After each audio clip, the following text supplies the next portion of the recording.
cada familia hay alguien que no se calla. Bueno, pues en la nuestra somos dos. Sí, y en lugar de terapia decidimos prender un micrófono. Así nació Ni Cómo Callarnos. Somos Ana y Lili y queremos conectar contigo a través de nuestras historias en este podcast. Bienvenidos, comenzamos. Bueno, Lili, ahora sí que antes de empezar con este nuevo episodio, que va a ser una entrevista nuevamente el día de hoy, quiero decirte que qué bárbara, qué bien aprovechaste este viaje a Madrid, porque no solo se fue a pasear, sino que hizo 2 entrevistas maravillosas. Ya escuchamos la de Daniel, que me encantó, y ahora vamos a oír esta segunda entrevista que nos trae Lili. Sí, esta entrevista la verdad es que me movió mucho, porque es de esas historias que empiezan como de historia de telenovela, me fui por amor, y dices, ay, qué bonito, qué linda historia, pero cuando empiezas a rascar un poco te das cuenta que tiene pues muchas dificultades y que hay muchas cosas atrás de ello, que bueno, Betty es mexicana, trabajaba en un puesto directivo súper ejecutiva, ya sabes, puesto de mucha fuerza, con muchas responsabilidades, o sea, un banco enorme aquí en México, en fin, tenía una carrera, la verdad es que muy sólida, tenía muchísimo reconocimiento y un ritmo de vida realmente intenso, y de pronto decide irse a Madrid, pues literalmente a rehacer su vida.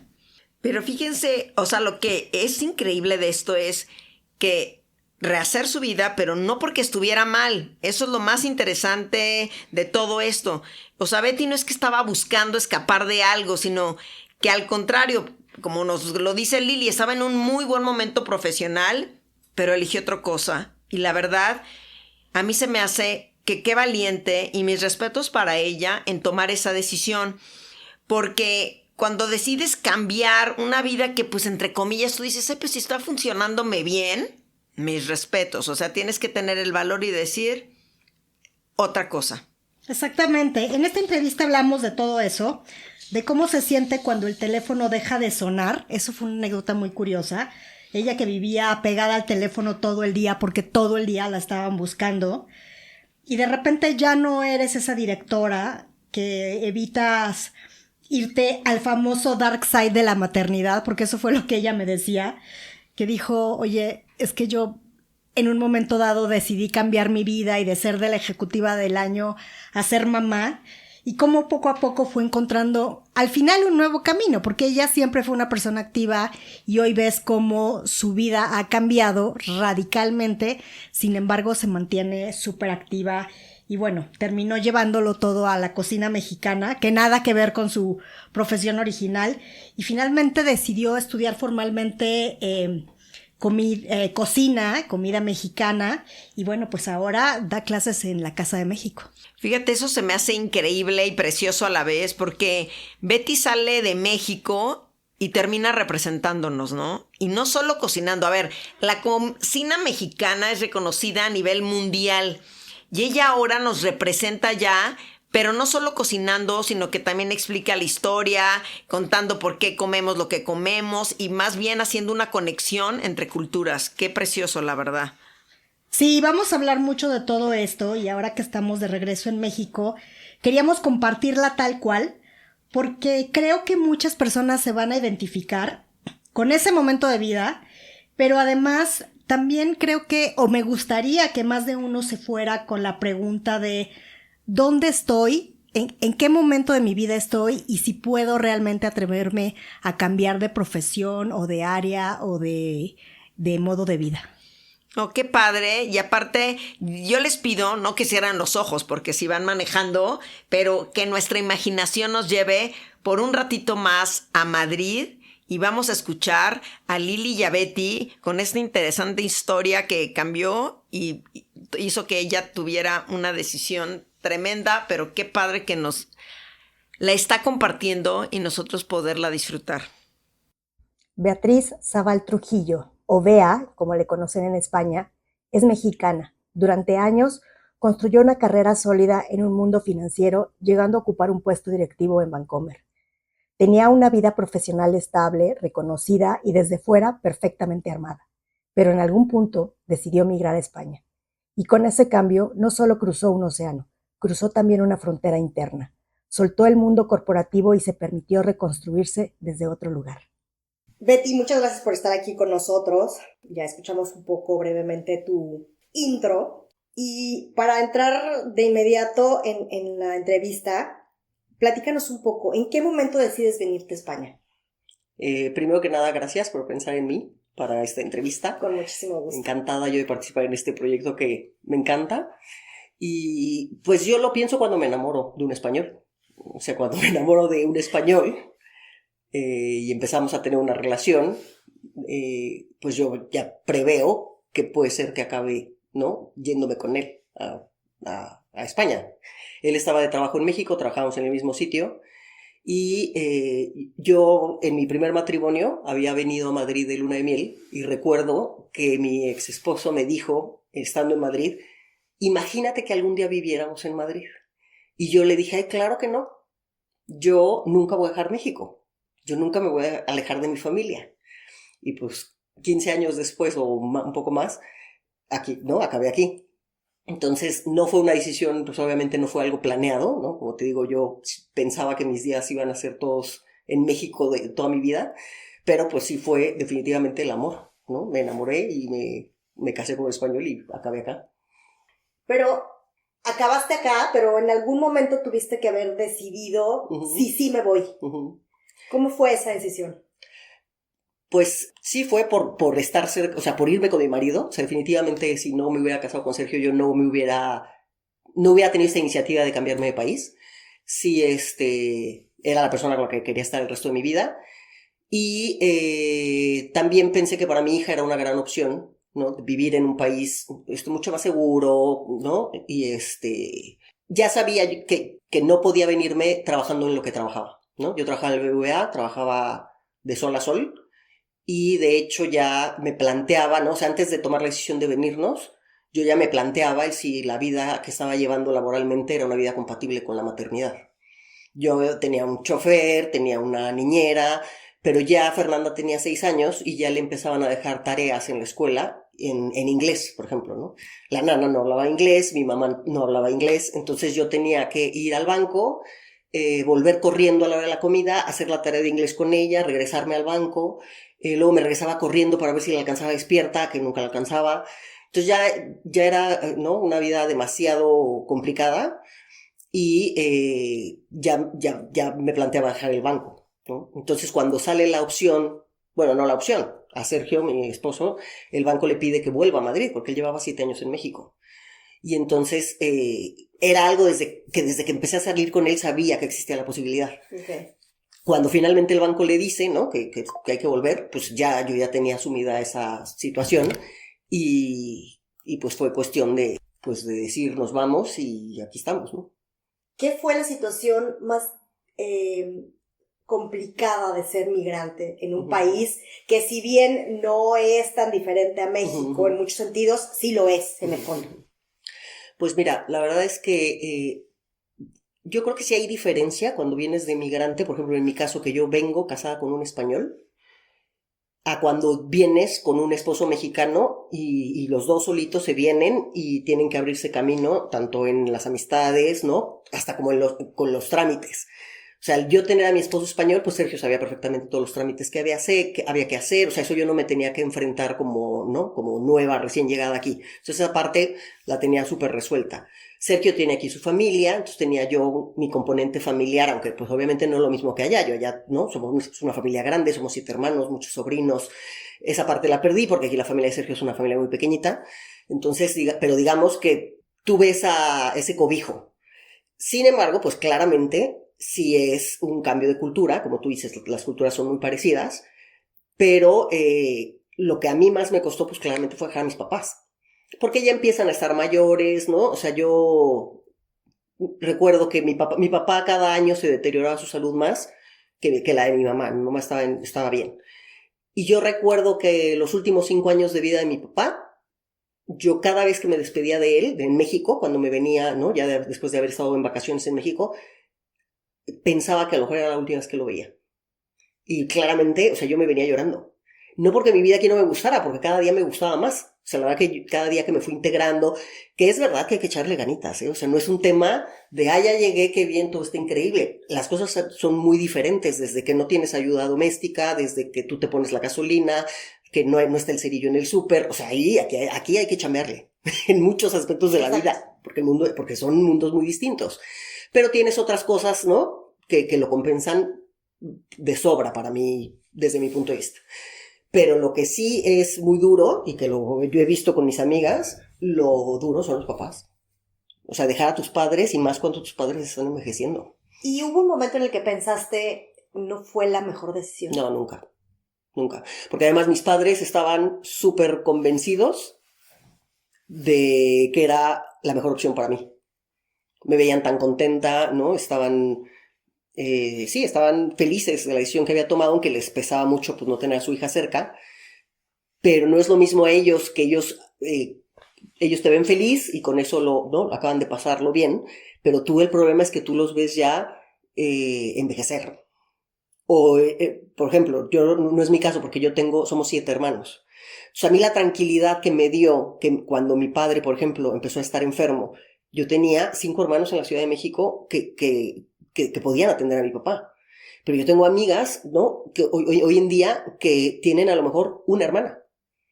Y están aquí y sus padres están empezando a tener, ¿no? Necesidades diferentes y ellas no están aquí y es bien difícil.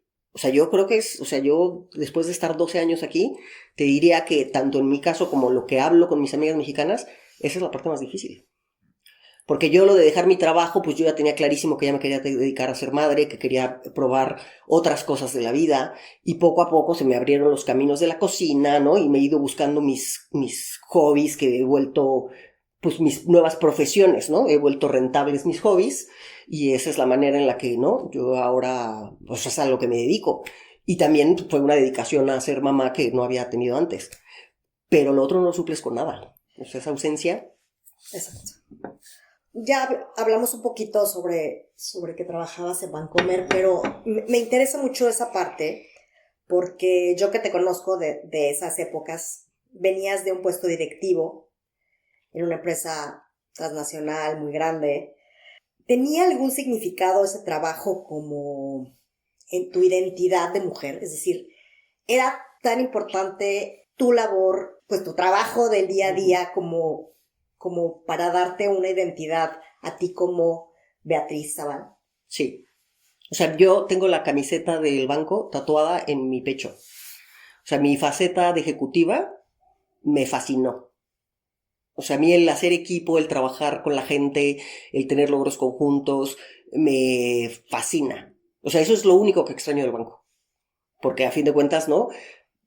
Tuve mucha suerte, crecí mucho, trabajé mucho, llegué a una posición muy relevante, tenía contacto con con todos los directores generales, estaba metida en proyectos muy, muy, muy decisivos para el banco, me enteraba de todo, pero pues la vida era súper sacrificada. Pero el tema de trabajar con distintas áreas del banco, conocer diferentes disciplinas, el hacer equipo, el tener logros conjuntos, me llenaba. Te digo, llegó a ser un momento que ya no era compatible con mi vida. Pero sí, o sea, me realizaba. O sea, yo era, ¿no? Súper feliz de lo que hacía. Como tal, el trabajo me encantaba.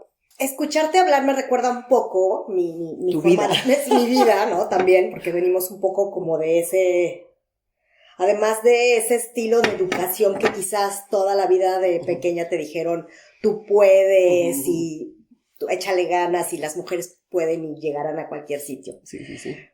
¿Te enfrentaste con ese miedo de empezar de cero o el juicio de los demás era una razón más para ti, para decir, híjole, estaba yo mejor antes que ahora? Y ahora que ya no trabajo en Exacto. eso. No, fíjate que en el banco, por cómo se comunicó, ¿no? Mi jefe cuando comunicó que me iba, dio unas palabras súper lindas y decía que yo me iba a atender lo más importante de mi vida, que era mi hija. Y entonces lo que yo recibí de la gente fue mucho reconocimiento por la valentía de tomar esa decisión y hasta cierto punto envidia de la buena de mis compañeras que decían qué bien que te lo puedes permitir. porque es súper importante estar cerca de los niños a esta edad y tú puedes hacerlo, porque muchas pues claramente no podían permitírselo, ¿no? Entonces, nadie juzgó mi opinión, mi decisión. Sí hubo quien creyó que no iba a tardar en volver. O sea, hubo quien me dijo, no vas a poder. O sea, después de este ritmo, de este nivel o sea, vas a estar de vuelta en 6 meses, cosa que obviamente no sucedió ni sucederá. Y ahora que veo, ¿no? Que sigo viendo a amigos del banco y demás, pues todo el mundo me dice que qué envidia. Claro. Porque la verdad es que... Pero sí fue un salto al vacío un poco. Sí, o sea, sí. De hecho, yo el segundo día que me salí, yo veía mi teléfono y yo decía, ay, voy a ir a Movistar porque mi teléfono está mal, no me escribe nadie, o sea, no entran los mensajes. Y entonces fui a Movistar a que lo revisaran. Y me dijeron, el teléfono está perfecto. Y entonces después me di cuenta que no me escribía nadie porque yo había dejado la función en el banco, claro, por la cual me llamaba todo el mundo, porque yo tenía un puesto que interfería con muchas áreas. Entonces yo no me paraba a sonar el teléfono, no me paraban de entrar los mails. Entonces, cuando yo dejo eso, te das cuenta que eso eras tú. Y entonces sí hay que buscar el nuevo yo. ¿Y ahora yo qué soy? ¿No? ¿Y ahora yo qué hago? Porque está muy bien eso de, ay, ahora voy a descansar, voy a hacer mamá, sí, pero mientras tu hija está de 8 a 2, pues tú, ¿qué plan hay, no? Y hay que echarle ganitas. Una amiga me decía que había que tener cuidado con el dark side de la maternidad. O sea, me dijo, no te vayas a ir al dark side de la maternidad porque lo hay. Entonces, pues ya empecé a ver qué hacía, ¿no? Y muy pronto, que de hecho era algo que había empezado antes de salirme del banco, empecé con un negocio de ropa para niña, ¿no? Empecé tomando clases de costura como hobby para distraerme del banco, y de ahí derivó en empezar a hacer una colección de ropa para mi hija, que mis amigas me chuleaban y me decían, ay, ¿dónde compraste esa ropa, no? No, yo la hice. ¿Cómo que tú la hiciste? Bueno, la hice con un costurero, pero yo la diseñé y tal. Y les encantaba. Entonces, ya que me salí del banco y no tenía nada que hacer, pues decidí hacer una pequeña colección y venderla. Claro, yo me llevé algo a Japón, ¿te acuerdas? Sí, sí, sí. Ahora, si bien efectivamente te buscaste como un hobby que te gustara y que diera a lo mejor un income, que fuera un negocio o qué sé yo, o sea, te fuiste como al lado, efectivamente como te habían dicho que no te fueras al dark side de la maternidad, le buscaste de inmediato y no te sentaste en los laureles como dirían en México. ¿Cuándo aparece la cocina como algo más serio en tu existir? Pues mira, yo desde cuando me vine, yo le decía a mi mamá, oye, me tienes que enseñar a hacer por lo menos las albóndigas que le encantan a Fernanda, mi hija, y no me acuerdo qué otro plato más. Yo ya le ayudaba a mi mamá mucho en la cocina. Mi mamá cocinaba muy bien, teníamos una familia grande, entonces cocinaba mucho, pero también sus amigas le empezaron a pedir que si les vendía comida, en específico la cochinita pibil, que era el plato estrella de mi mamá. Entonces mi mamá les decía, yo con mucho gusto les cocino, les vendo la comida, pero vengan por ella. Yo no voy, ni sirvo, ni tengo catering, ni nada. Pero empezó a vender un montón de comida. Entonces cuando vendía comida yo le ayudaba y tal. Y entonces sabía yo hacer la cochinita, el chicharrón en salsa roja, y le dije, enséñame a hacer las albóndigas, porque Fernanda, ¿no? Tal. Bueno, y huevo con chilorio, que no tiene ninguna ciencia con el paquetito ¿no? Que venden. Y entonces mi mamá me dijo, ay, no te preocupes, tú vas a tener muy buen sazón.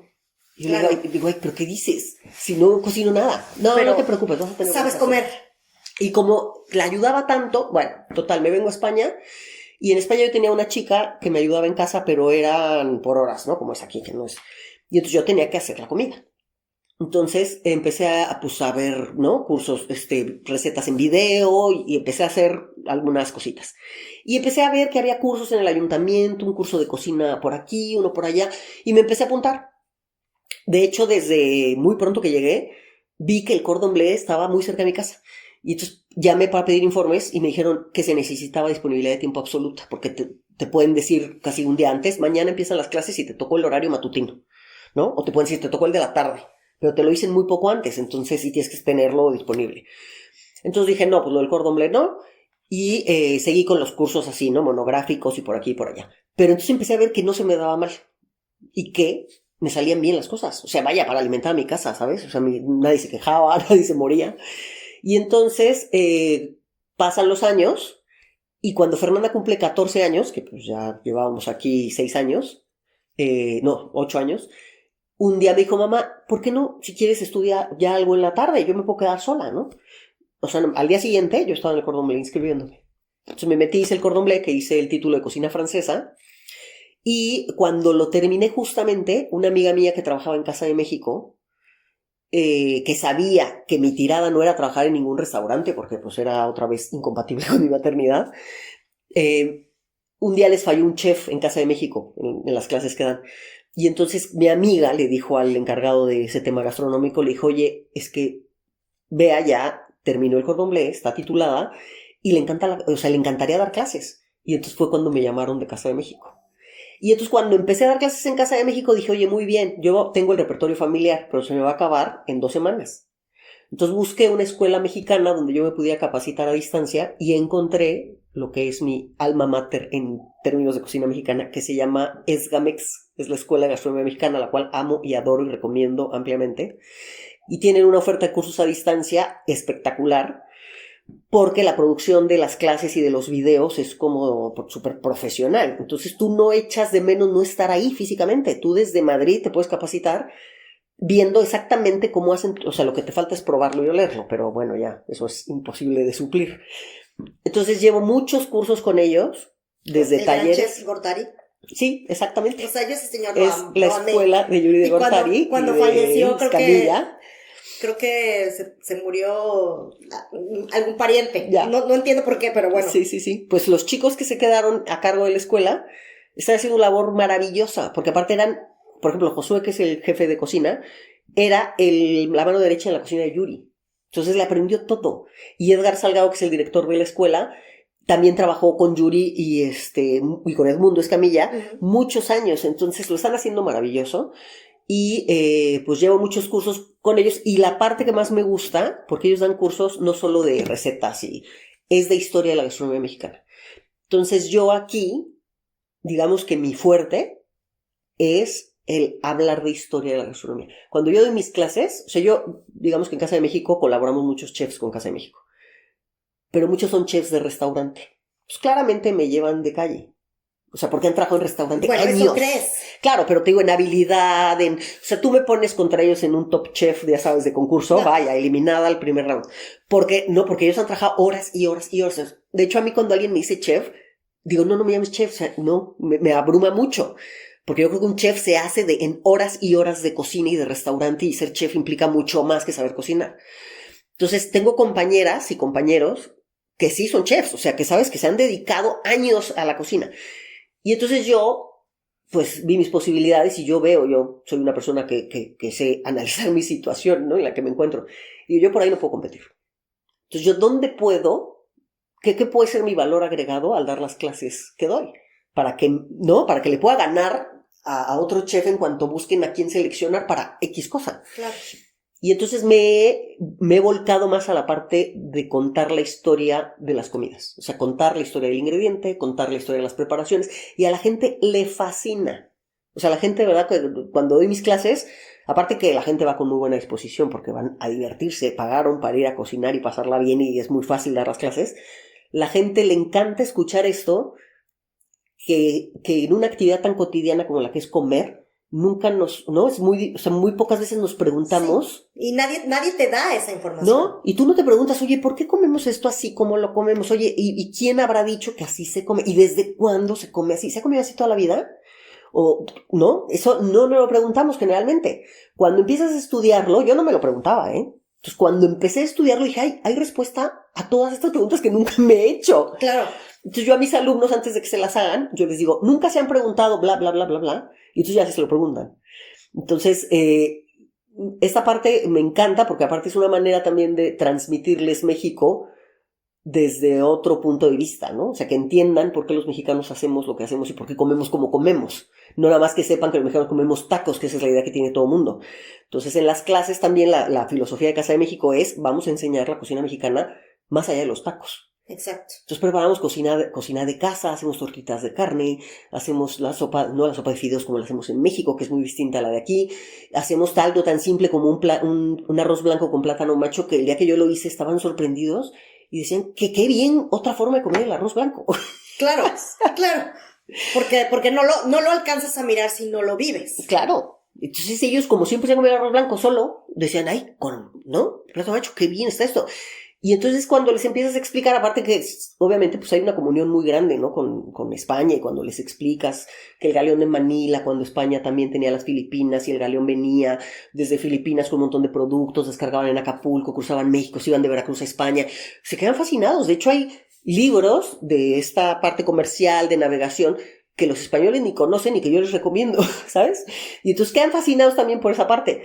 Entonces, para mí es un orgullo transmitir la gastronomía mexicana, ¿no? Hablar de mi país, me llena de emoción, y ver lo feliz que es la gente conociendo México, pues es que más aún.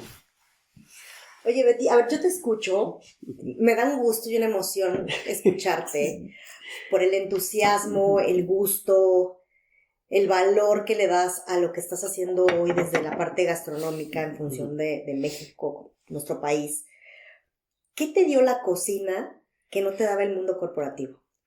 Pues la cocina sí me da el conectarme tanto con mis raíces mexicanas, o sea, sí me da ese viaje al pasado y a mi pasado familiar, que eso obviamente no me pasa. Yo cuando trabajaba en el banco, lo más que hice fue aislarme de mi familia. Un día mi mamá me dijo, es que cuando trabajabas en el banco siempre estabas como muy seria y muy ocupada. Ay, sentí tan feo que me dijera eso.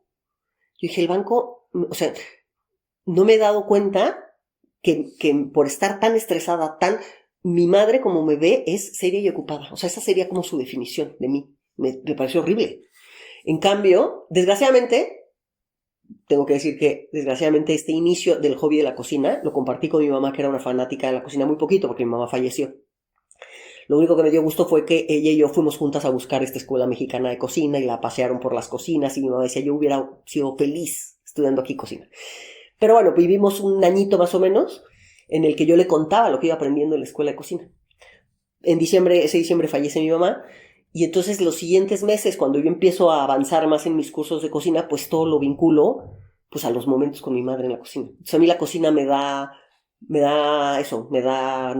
el volver a México, me da el volver o sea, el entender mejor mi pasado histórico, ¿no? Porque aprendo mucho también de la historia, pero más mi pasado familiar. Y eso me fascina. Y es algo que le quiero inculcar a mi hija, ¿no? Que tenga también a la larga pueda tener esa experiencia, ¿no? Que desgraciadamente está perdiendo mucho en las familias, ¿no? Que ya no se cocina juntos, que ya no hay comunidad, que... Yo me acuerdo, mi abuela hacía el mole y iban todas mis tías y mis primas. Yo era de las más pequeñas, entonces desgraciadamente no podía participar. Yo estaba jugando con mis primos chiquitos, pero me acuerdo perfecto de yo estar jugando con mis primos y ver a mis primas mayores, a mis tías y mi abuela, todas en la cocina de mi abuela, haciendo el mole. Ahora pienso, ¿qué hubiera dado yo por estar ahí, sabes? Pero es algo que no se hace hoy en día. Entonces yo sí trato de provocar el ir hacia el ritual. Sí, el ritual, exacto. Entonces me da mucha pena que se esté perdiendo.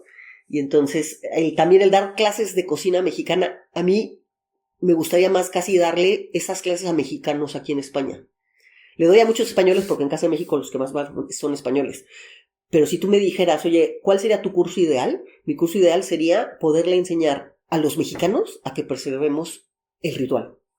Eso me fascinaría y lo haré, seguramente. Oye, y bordando un poco la entrevista hacia ese lugar, ¿qué representa para ti estar en Casa de México dando clases, como bien dices, a los españoles, porque es a los que más les llamas la atención, este tipo de clases? ¿Qué representa para ti eso? O sea, adicionalmente a lo que me estás diciendo en este momento del ritual y del acercamiento familiar, ¿qué significa? ¿Cuál es el significado más, yo no diría el más importante, sino el más representativo para ti? Pues mira, claramente es un honor, ¿no? Y representa una responsabilidad muy grande. O sea, yo cuido mucho. O sea, yo por eso cuando empecé a dar las clases en Casa de México, que te digo, podía ayudarme de YouTube, pero yo no me sentía tranquila de dar unas clases sin yo tener una formación, ahora sí que formal, o sea, una preparación formal y ser una voz digna de hablar de la gastronomía mexicana. Entonces, ahora que estoy preparada y que he estudiado tanto y que tengo aquí 2 librerías llenas de libros de cocina mexicana y me los estudio a cada rato para preparar mis clases y tal, voy súper confident de dar mis clases y me siento muy orgullosa y muy con mucho honor, ¿no? O sea, me siento muy honrada de poder participar en Casa de México. La verdad que soy súper feliz dando mis clases y también me ha dado la posibilidad de conocer mucha gente dedicada a dar a conocer el patrimonio mexicano, tanto cultural como gastronómico y tal. Y entonces está rodeada de gente que tiene el mismo interés, ¿no? Que pone el mismo empeño en que México se vea como queremos que se vea a los ojos de los extranjeros, pues es una maravilla, ¿no? Casa de México, la verdad que lo está haciendo fenomenal. La gente, ¿no? Está verdaderamente conociendo a México de otra forma gracias a Casa de México y es un orgullo, o sea, para mí es orgullo total. Qué maravilla. Y me encanta mucho saber que, digo, yo personalmente tengo un amor fraternal, o tuve un amor fraternal, aunque no los conocí mucho. Quizás estuve un par de veces solamente con ellos, con el chef Gortari y con su pareja. Me parecían siempre gente genial y creo que siento en ti ese honor, orgullo, gusto, tradición. Sí. Es que de la escuela, sí, o sea, es que eso te lo inculca. Imagínate, el lema de Yuri Gortari era hagamos país. Es que con eso dices todo. O sea, hagamos país, haz país de la manera que puedas, haz país aunque estés lejos. O sea, no te olvides de tu país. Sigamos haciendo país y cada quien desde su trinchera puede hacer algo todavía por México. O sea, que no te lo impide el estar lejos. Entonces, a lo mejor hay gente que si no se dedica a esto como yo, pues es mucho más difícil encontrar de qué manera hacerlo, ¿no? Pero a mí que se me ha puesto como en bandeja esto, ¿no? Que he tenido la suerte, que no me puedo sentir más que privilegiada de poder hacer algo por mi país y como tú bien dices, esta forma de entender la gastronomía, de entender la identidad, ¿no? Que nos da la cultura gastronómica a los mexicanos, es todo lo que he aprendido, ¿no? En la escuela de gastronomía. O sea, por eso a mí me gusta prepararme. O sea, yo no hago las cosas de oído. Aunque sé que hay cosas que se me dan bien, yo siempre, ¿no? Voy y me preparo, o sea, simplemente quería dar clases de cocina de lo que fuera, pues me metí al Cordon Bleu. Pues cuando vi que no era suficiente, pues me metí a la escuela de gastronomía y me sigo, y digo, todavía estoy vigente con ellos en un curso a la semana. Entonces, sí es súper importante, porque me parece que no puedes ir también diciendo lo que se te ocurra, o lo que viste en YouTube, ¿no? La leyenda negra de los chiles en nogada, o de que Iturbide y no buscar más y verdaderamente tú buscarte tu documentación y tu información para ir ¿no? Desde aquí a hablar de México. Entonces, y también lo que me ha dado Casa de México es que me ha dado la oportunidad de conocer a mucha gente del mundo gastronómico. Entonces, conozco muchos chefs mexicanos que están aquí, que es una gozada conocerlos. Conozco también ya chefs españoles que están muy interesados en la gastronomía mexicana, y entonces pues también eso me ha abierto un nuevo círculo de conocidos y amistades del tema que ahora me interesa más, que es la gastronomía. Qué maravilla. Bueno, tenemos que hacer una segunda parte específicamente de este tema porque nos vamos a quedar cortas, pero hay muchas cosas que queremos hablar contigo. A ver, vamos a pasar al tema de familia, cultura, maternidades, y una de las cosas que más me llama la atención es, tu familia es binacional, ¿no? Tienes una pareja española, una hija mexicana-española, ya no puedo decir que sea mexicana 100% ni española 100%, tienes una hijastra. ¿Cómo se construye un hogar con tantas capas culturales? Mira, yo creo que en nuestro caso ha sido fácil porque como Sergio se fue a vivir y vivió 7 años en México, antes de, ¿no? O sea, claro. Ya él llevaba 5 antes de conocerme, o sea, antes de estar conmigo.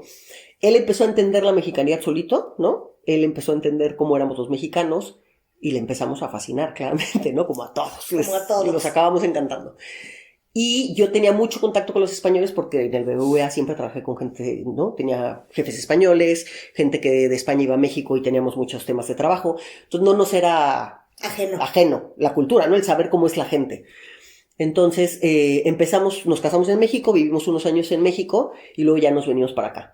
Entonces, la verdad que no ha sido nada difícil. O sea, Sergio y yo a veces actuamos más como españoles los dos, a veces nos sale nuestra vena más de por favorcito, ¿no? O sea, más dulce mexicanita, luego le sale a él más la española y yo le pido por favor que volvamos al tono mexicano tan dulce, y a mí a veces ya hablo como española y ya lo regaño. Entonces vamos modulando y vamos cambiando, pero la verdad es que no ha sido nada difícil. Una amiga, antes de venirme a España, una amiga española que estaba en México, me dijo, Bea, cuando te vayas a México, cuando te vayas a España, te voy a dar un consejo. Me dijo, los españoles y los mexicanos nos parecemos muchísimo. Solo hay que darle tiempo al español. Me dijo, el español primero te va a ver. No te va a decir como el mexicano el primer día, mi casa es tu casa, ven cuando quieras, estoy para servirte. No, no te va a decir nada de eso. Él te va a ver, te van a ver. Y cuando vean que no eres una psicópata y eres una persona agradable y te conozcan, ¿tal? Te van a abrir las puertas y se van a comportar contigo como se comportan los mexicanos. Y haz de cuenta, o sea, no sabes cómo me sirvió su consejo, porque obviamente yo tuve que llegar a integrarme con los padres de los amiguitos de Fer. Fer llegó aquí de 6 años, entró a segundo de primaria, y entonces los padres de ese grupo ya tenían un grupo muy cerrado, viajaban juntos, y entonces yo tuve que irme metiendo a ese grupo poco a poquito, con mucha vergüenza, porque era de llegar a donde estaban. O sea, aunque no me invitaban, yo llegaba, porque mi hija quería ir a jugar con los compañeritos. Claro. Y entonces yo llegaba, y entonces poco a poquito, y aunque no sentía que me integraban, recordaba a mi amiga. Y decía, mira, no es que... Dales tiempo. Y les di tiempo y hoy en día son mi círculo de amigos aquí en España. Pero sí es una cuestión de paciencia, ¿eh? O sea, claro. ¿Dirías que la maternidad te ha dado, o sea, el hecho de que tú hayas llegado con una niña pequeña a integrarte en una cultura quizá no tan diferente, pero un poco nueva en muchos sentidos, ha sido parte de tus experiencias indispensables en este país? Sí. Obviamente como madre lo primero que te preocupa es que ella se adapte. Tú eres un segundo plano. O sea, a mí lo que me importaba es ver que Fernanda se adaptaba. La primera fiesta infantil que fuimos, a Fernanda no le hacía caso a nadie. Ella llegaba y se acercaba con un niño, el niño se volteaba y se iba. Yo estaba, porque en esa fiesta nos invitaron a que nos quedáramos los padres, yo veía eso y yo estaba a punto de llorar. Entonces yo le preguntaba, cuando quieras nos vamos, ¿no? Y ella, no, estoy feliz. Yo decía, padre mía, mi hija tiene una negación gigante, que seguro es por el trauma que tiene, de que no la están aceptando. Salíamos de la fiesta y yo, ¿qué tal la pasaste? Increíble. Tengo miles de amigos. Y yo decía, es que pobrecita. O sea, no tiene miles de amigos. Segunda fiesta, un poco lo mismo. Entonces, te digo, tú pasas a segundo plano, lo que te importa es que tu hija esté bien, más habiendo tomado la decisión de traérmela, alejarla de su familia, de su papá, ¿sabes? Biológico. Claro.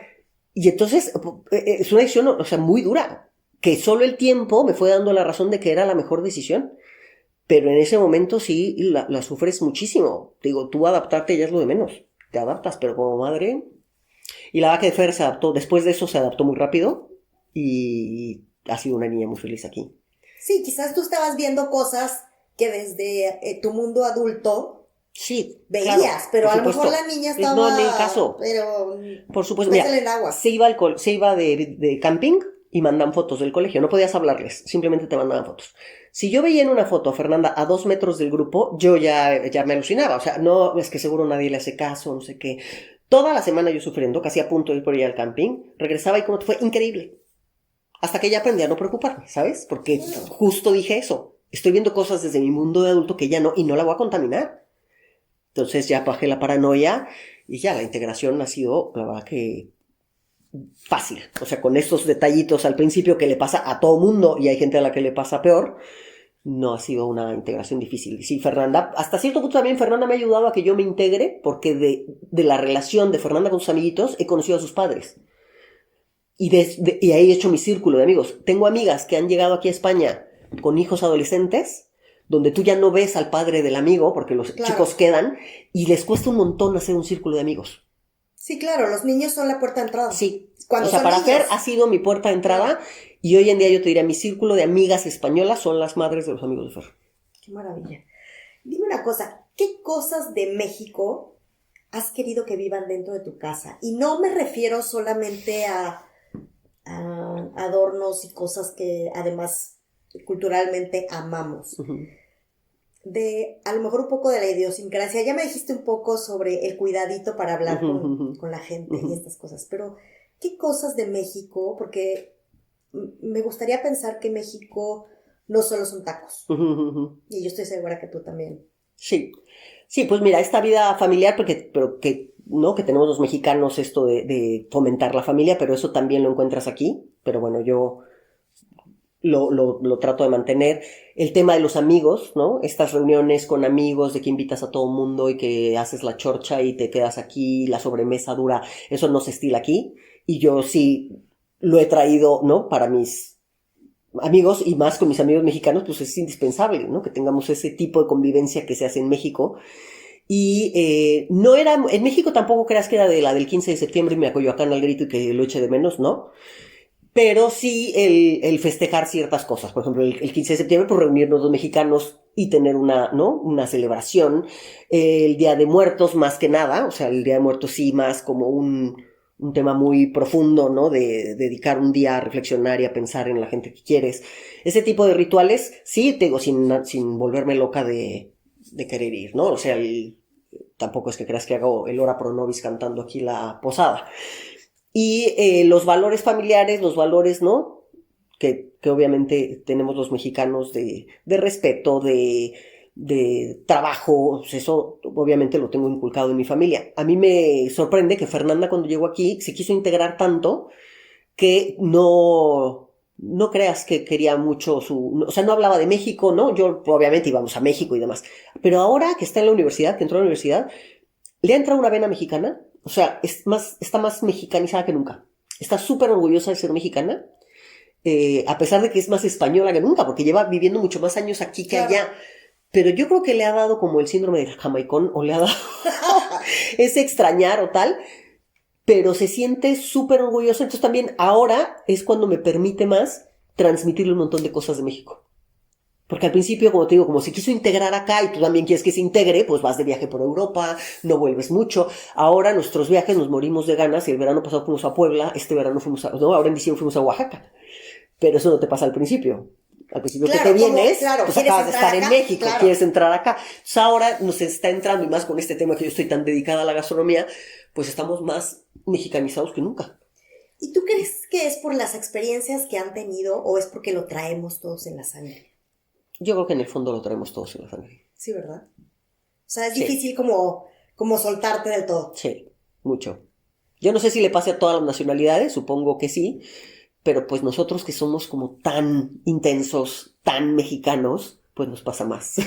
O sea, ¿no? Mi bandera, claro. ¿no? Simplemente los honores de la bandera que hacemos. Aquí los españoles, que tienen además un tema con la bandera y la guerra civil y demás, que les es parece muy difícil, como complicado de entender. no lo pueden entender. O claro. sea, me dicen todas las semanas, y yo sí, todas las semanas cargábamos la bandera y yo era la banderada y la escolta, no lo pueden creer.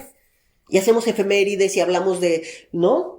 Y me dice, aquí no podría pasar eso. No, pues nosotros sí. No, porque todo está muy politizado. Claro, y todos son de un bando o de otro. Allá no. O sea, gracias a Dios, la revolución no nos separó. Eso tenemos que agradecerlo los mexicanos muchísimo, porque tú ves aquí y es algo que lastra. Nosotros no, entonces tenemos esa ventaja que todos nos sentimos mexicanos juntos. Entonces, cuando tú conoces un mexicano aquí, tú oyes, hermano. Tú oyes, claro, o sea, yo estaba, te juro, la primera mexicana que conocí, estaba yo parada en la fila del BBVA. Ella estaba adelante de mí. La oí hablar y me acerqué más a ella y le dije, ¿eres mexicana? Volteó y me abrazó. O sea, no me tuvo que decir, hola, ¿qué tal? ¿Quién eres? Nos abrazamos y de ahí nos hicimos súper amigas. Porque nos necesitamos, ¿sabes? O sea. Sí, como que la sangre llama, es impresionante sí. y pasa siempre que sale. Sí. O sea, y ya por el hecho solo de ser mexicano ya es tu compadre, sí. Tu amigo, tu... Y aquí tampoco hay, o sea, por ejemplo, en México ves que decían, ¿no? Que los chilangos no se llevan con los de Jalisco ¿no? Y haz patria y mata a un chilango, ¿no? Se decía en algunos lugares. Cuando estás fuera no importa, no te preguntas de dónde eres, no hay nada de que, ay, eres poblano, qué mal. No, ¿sabes? No nos importa, somos mexicanos. Punto. Y nos sale la mexicanidad, que luego, por ejemplo, yo en mi casa en México no tenía nada decorado mexicano, pues obviamente vengo acá y echo de menos, y decoro toda mi casa mexicana. Pues eso pasa. O sea, nos brota por los poros la mexicanidad que extrañamos. Claro. Oye, Betty, y bueno, volvemos al punto, creo que vamos a tener que hacer como 20 programas contigo, pero pasando un poco a otro tema, y algo que a mí en lo personal me admira muchísimo de mi amiga Betty, tengo que decir que es muy mi amiga desde hace varios años. Muchas mujeres sentimos o sienten que después de cierta edad ya no toca cambiar, que ya hicimos lo que teníamos que hacer y fin de la historia. ¿Qué les dirías tú? No, porque la vida es muy larga. O sea, imagínate, yo ahorita cumplo 50 en unas semanas. Entonces yo pienso, lo que me queda de vida y todo lo que se puede hacer. O sea, yo, por ejemplo, fui ejecutiva del banco 14 años. Luego me dediqué a mi negocio de ropa de niña que cayó en picada. O sea, porque no todo te puede salir bien, ¿no? Claro. Entonces, bueno, cuando vi que empezó a ir mal, pues ya no lo invertí más, pues perdí un poco, pues ya no perdí tanto. Y luego dije, ¿sabes qué? No me voy a meter a otro negocio donde yo tenga que invertir, porque ya no puedo, ¿no? No puedo perder más dinero. Y entonces dije, bueno, pues voy a, ¿no?, arrancar por este lado de la cocina, que no me requiere una inversión, sino que simplemente me voy a formar, o sea, no me requiere una inversión fuerte, digamos, y pues en dar clases, a fin de cuentas, pues es vender tu conocimiento sin invertir en un negocio propio. Entonces, cuando les cuento a mis alumnos que yo vengo del mundo financiero, no se lo pueden creer. Y yo les digo a todos, es que la vida es muy larga, de verdad, vayan pensando qué más quieren hacer. Porque la vida es larguísima y qué aburrimiento hacer lo mismo toda tu vida. O sea, a mí me parece aburridísimo. Digo, ahorita estoy enganchada con la cocina, que me parece un hobby interminable, porque lo puedes atacar de 1000 formas y desde 1000 puntos de vista que te puede dar para muchos años. Pero ¿quién no me dice que al rato me vuelve a dar por coser? Y me vuelve a gustar y ahora me pongo a hacer ganchillo, ¿sabes? O sea, no lo sé. Entonces, hay miles de disciplinas y la cosa es probar. Yo me acuerdo que tú decías en uno de los podcasts, ¿no? Que tú te metías a cursos de todo. Y yo decía, es que igual yo. O sea, ya me metí a hacer alfarería. No me encantó. Se acabó ahí la alfarería, ¿no? Es probar y probar y probar. Y a lo mejor encuentras algo que en tu vida te imaginaste y que te llena plenamente. ¿Y por qué no la vas a hacer a los 60 años? O a los 80, ¿No? o a los 90. Claro. Porque además nuestra expectativa de vida hoy es enorme. Claro. Entonces, no concibo que alguien a esta edad diga que no hay más tiempo para hacer cosas, ¿no? O sea, tiempo es lo que nos va a sobrar. O sea, a menos que tengas una enfermedad, ¿verdad? Pero es un tema de ganas. Es un tema de que te muevas, de que te den ganas de hacer las cosas. Y ya, tampoco estoy diciendo que haya que hacer cosas a lo bestia y estar agobiado y estar... No, o sea, yo, por ejemplo, hago mis cursos. A veces doy 2 cursos al mes. Luego vendo comida aquí, porque tengo amigas que, ay, nos encanta tu cochinita. Bueno, voy a hacer cochinita para la semana que entra. ¿Quién quiere? Y 9 amigas me dicen, oye, yo hago 9 kilos, los vendo, se acabó. Ya me entretuve esa semana. Sin matarme, sin dejar de vivir. O sea, ¿no? A mi nivel, yendo a mi gimnasio todos los días. Entonces uno va acomodando su vida a lo que uno quiere, ¿no? De dedicación, de tiempo para ti, de tiempo para dedicar a tu profesión, hobby o lo que sea. Pero lo que yo, o sea, por ejemplo, yo me considero, ¿no? Aquí se dice un culo inquieto, ¿no? Que eres un culo inquieto, dicen cuando no te puedes estar quieta. Yo hay muchas veces que me quedo quieta y ya me siento y veo la serie y la película y no tengo ningún cargo de conciencia. Pero sí me gusta tener un proyecto, sí me gusta tener algo que, ¿no? A que dedicarme y dedicarlo con el ritmo que yo decida. Y tocando un poco ese tema, ¿tú te sientes más libre? Por supuesto. Bueno, o sea, es que no hay comparación. O sea, yo me siento un ser libre total. Si estuvieras en el mundo corporativo en el que todo... Nada que ver. No. Mira, lo único que o sea, a mí la estancia en el mundo corporativo me fascinó, pero sí acabé como con... Pues que esta gente que acaba ya con un trauma de que, ¿no? O sea, de que me dan escalofríos pensar en mi vida en los últimos tiempos en cuanto a la incapacidad de manejar mi tiempo, en la incapacidad de estar con mi hija lo que yo quería estar, en lo demandante que eran las horas y horas que yo tenía que echar y que era, aunque no estuviera físicamente en el banco, mi cabeza vivía en el banco, mi cabeza vivía en los problemas que tenía que resolver y eso no lo quiero más, nunca más, y lo tuve claro desde que me salí. O sea, que yo me salí hace 13 años. Y nunca me he arrepentido de eso porque ya no era vivir. O sea, no era vivir. De verdad.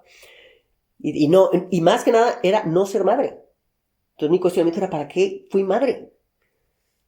Ahora te voy a decir, como hay ahora teletrabajo y la verdad es que el tema de la conciliación ha avanzado mucho.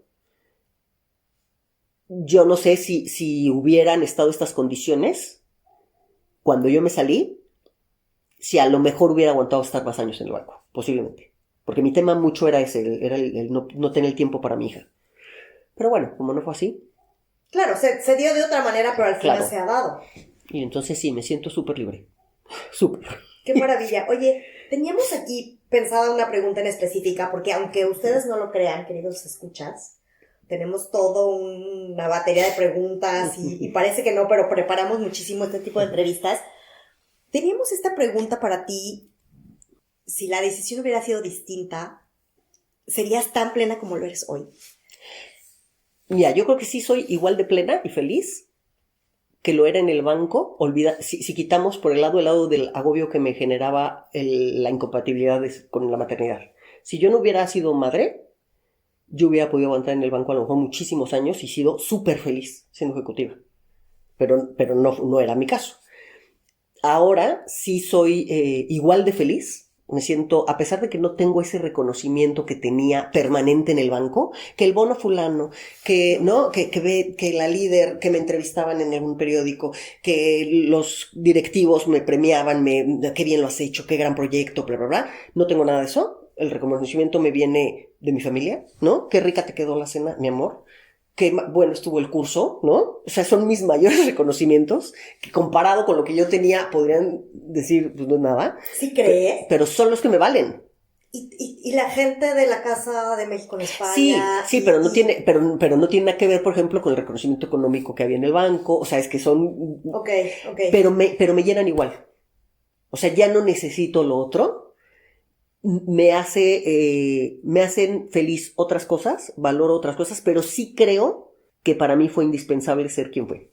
O sea, yo soy hoy lo que soy gracias a lo que fui. O sea, yo hoy no tengo un tema de necesitar reconocimiento porque ya lo tuve. O sea, sí, añoro el hacer trabajo en equipo, pero ya lo tuve, ya lo viví. Tuve esa independencia económica que ya la tuve. O sea, entonces ahora tener un poco más de dependencia económica no me trauma, ¿sabes? Y lo disfruto y lo aprovecho. Cosa que si no hubiera vivido, no me siento acomplejada por no ser productiva todo el día. Porque ya lo fui. O sea, yo ya cumplí mi cuota. Ya lo fui. Sí, claro. Entonces yo ya tengo, ¿no? Creé un patrimonio que junto con el de mi marido tenemos la vida que queremos tener y los dos, ¿no? Estamos conformes y nos va bien y estamos felices de la vida. Pero definitivamente lo que me dio es, ¿no? Mis años de trabajo en el banco, por la gente que conocí, por la gente con la que trabajé, porque además hice amigos entrañables. Bueno, te voy a decir, porque conocí a mi marido ahí. O sea, de entrada. Entonces, y él se enamoró de mí siendo, ¿no? Una ejecutiva, que luego se transformó en lo que soy ahora. Él hasta hace muy poco era un ejecutivo también. Lo sigue siendo, pero a menor nivel, ¿no? Porque ha bajado ya su nivel de trabajo. Pero los dos, digamos que nos enamoramos de esas personas que éramos en ese momento. Y ahora seguimos enamorados, ¿no? Nos hemos seguido enamorando de lo que nos hemos convertido ahora. Pero sí creo que no sería lo que soy ahora si no hubiera transitado por lo que pasé. Qué maravilla. A mí me da muchísimo gusto la evolución y la idea y el concepto de esa mujer que todo el tiempo está buscando no transformarse porque deba de transformarse, ni no ser productiva porque deba de ser productiva, sino porque quiera, porque tenga. Pero dime una cosa, ya voy a volver con mis temas comeflores, y es, ¿a ti te parece que también es un poco desde el privilegio que tenemos como estas mujeres que pues caímos en blandito con unas familias?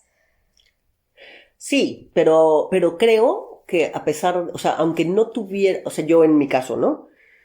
Tengo una situación cómoda, ¿no? Que a fin de cuentas también no la hemos trabajado, no la regaló nadie, y que a mí me permite tener, ¿no? Mi libertad, mi independencia, mi pequeña independencia económica de mi marido, y lo demás es, ¿no? Todo junto y nos va muy bien, y podemos, no tengo, por ejemplo, no tengo que dedicarme al mundo gastronómico para buscar qué comer, ¿no? Que eso es también el mundo gastronómico es un tema, es una profesión muy jodida y muy, muy pesada, que tampoco me permitiría conciliar si lo hiciera a full time como para mantener el nivel de vida que tengo, o sea, ¿no? Y aparte pues ya el cuerpo no da, ¿no? A los 50 ya no puedes dedicarte a eso de full time. Pero creo que aunque no tuviera este tipo de vida, mi necesidad de reinventarme y la curiosidad por estar interesada en temas, por hacer cosas, seguiría. O sea, también la tendría. Es una forma de pensamiento. Sí. O sea, yo creo que si no estuvieras en una situación cómoda, igual estarías reinventándote porque... Sí, cubriendo, el ser ¿no? humano, claro. Tendría menos tiempo para hacerlo porque tendría, ¿no?, que estar trabajando y tal, pero aún así lo estaría haciendo, no sé de qué manera, no puedo ni imaginármelo, pero no me imagino teniendo una vida monótona, haciendo un trabajo de 8 a 5, ¿sabes? Haciéndolo por años y años y años, no, eso no creo que sería mi vida. Qué maravilla. Betty, de verdad, vamos a dejar en el tintero porque creo que nos quedamos como atoradas en muchos temas en los que podríamos seguir platicando. Como siempre que nos vemos. Como siempre que nos vemos. Que hablamos como siempre de un tema a otro. Y ni cómo callarnos. Y ni cómo callarnos, exactamente. Muchas gracias por esta primera aproximación, porque me parece que tu vida es un cúmulo de cosas súper interesantes y de muchas anécdotas y de muchas cosas que vamos a seguir platicando. Me fascina esa forma tan abierta que siempre tienes de platicar, de ver otros enfoques y que vuelvo a lo mismo, como bien dijiste, lo que has vivido te hace la persona que eres hoy y eso te enriquece, ¿no? Sí. Todo el tiempo. Muchas gracias por esta entrevista. No, Mil gracias por pensar en mí, es un privilegio. Yo ya que cuando las escuchaba en los capítulos que me parecen maravillosos y la idea yo te lo dije 1000 veces, tú deberías hacer algo con todo tu conocimiento de viajes y demás y por lo bien que se charla contigo y me da mucho gusto que me hayas hecho caso ya por fin y tengas el programa, pero muchas gracias por pensar en mí. Muchas gracias. Hasta la próxima. Gracias, adiós. Pues amé esta entrevista y ¿sabes qué me pasó escuchando a Betty? Me dio mucha paz, porque a veces pensamos que cuando alguien deja una carrera a ese nivel, está perdiendo algo. Y no necesariamente. Después de hablar con ella me di cuenta que ella no perdió, simplemente cambió de escenario. Me encanta cómo habla de su vida hoy, no desde la nostalgia, no desde, ay, yo fui o era, sino desde el entusiasmo real por hacer una cosa totalmente distinta ahora. Y lo siento muy, muy en mis adentros, porque reconozco hoy que yo sí tengo todavía cierta nostalgia de lo que pudo haber sido mi carrera profesional. No mucha, porque si ahorita me volvieran a regresar al plano profesional, seguramente, o me lo han propuesto y siempre he dicho que no, pero sí creo que desde en algún momento tengo todavía ese dejo de nostalgia. Y creo que haber escuchado a Betty hablando como lo hizo me dio como mucha paz y me dejó súper añorando un poco la manera que tiene ella de pensar. Fíjate que a mí me dio mucha risa en la entrevista eso de que fue a Movistar porque creía que ya estaba descompuesto su teléfono y descubrió simplemente que no, que simplemente ya no recibía las llamadas, o sea, ya no era la del puesto ejecutivo. Eso es fuerte, pero contado así, con esa honestidad que lo hace Betty, hasta lo puedes ver con humor. Y yo creo que de eso tenemos que aprender a reírnos de nosotros mismos. Y creo que todos hemos tenido un momento así, en el que algo te cambia y dices, caray, entonces, ¿qué soy ahora? A mí me pasó que cuando dejé de trabajar en banco, tenía un mundo de trajes sastres. Y empecé con un negocio donde ya no necesitaba esos trajes sastres.